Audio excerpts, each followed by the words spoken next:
ಎಲ್ಲರಿಗೂ ನಮಸ್ಕಾರ.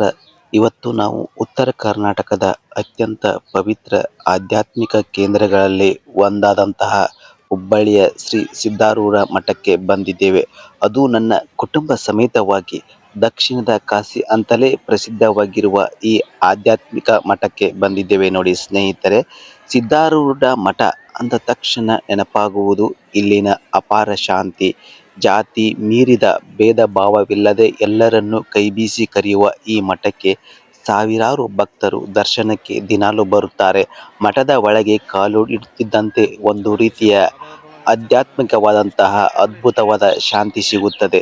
ಸದ್ಗುರು ಸಿದ್ಧಾರೂಢರ ಅದ್ವೈತ ಸಿದ್ಧಾಂತದ ಮಹಾನ್ ಸಂತರು. ಅವರು ಇಲ್ಲಿ ತಪಸ್ಸು ಮಾಡಿ ಸಾವಿರಾರು ಭಕ್ತರ ಬದುಕನ್ನು ಬೆಳಗಿದವರು. ಇಲ್ಲಿ ಬಂದರೆ ಮನಸ್ಸಿನ ಎಂತಹುದೇ ಒತ್ತಡಗಳಿದ್ದರೂ ದೂರವಾಗುತ್ತವೆ ನೋಡಿ ಸ್ನೇಹಿತರೆ.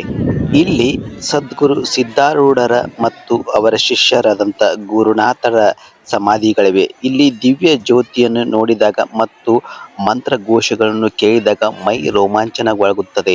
ನಾವು ಕುಟುಂಬ ಸಮೇತವಾಗಿ ಗುರುಗಳ ಪಾದಕ್ಕೆ ನಮಸ್ಕರಿಸಿ ಎಲ್ಲರಿಗೂ ಒಳ್ಳೆಯದಾಗಲಿ ಎಂದು ಪ್ರಾರ್ಥಿಸಿದೆವು.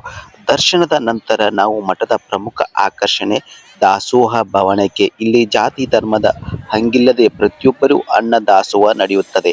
ಕಾಯಕವೇ ಕೈಲಾಸ ಎಂಬ ತತ್ವದಂತೆ ಇಲ್ಲಿನ ಪ್ರಸಾದ ಬಹಳ ಪವಿತ್ರವಾದದ್ದು. ಇವತ್ತಿನ ಈ ಭೇಟಿ ನಮ್ಮ ಮನಸ್ಸಿನಲ್ಲಿ ಸದಾ ಹಸಿರಾಗಿರುತ್ತದೆ. ನೀವು ಕೂಡ ಎಂದಾದರೂ ಹುಬ್ಬಳ್ಳಿಗೆ ಬಂದರೆ ಸಿದ್ಧಾರೂಢ ಮಠಕ್ಕೆ ಬರಲು ಮರೆಯಬೇಡಿ. ಈ ವಿಡಿಯೋ ನಿಮಗೆ ಇಷ್ಟವಾದರೆ ಕಾಮೆಂಟ್ನಲ್ಲಿ ಓಂ ಸಿದ್ಧಾರೂಢಾಯ ನಮಃ ಅಂತ ಬರೆಯಿರಿ. ಮತ್ತೆ ಮುಂದಿನ ವಿಡಿಯೋದಲ್ಲಿ ಸಿಗೋಣ. ನಮಸ್ಕಾರ ಸ್ನೇಹಿತರೆ.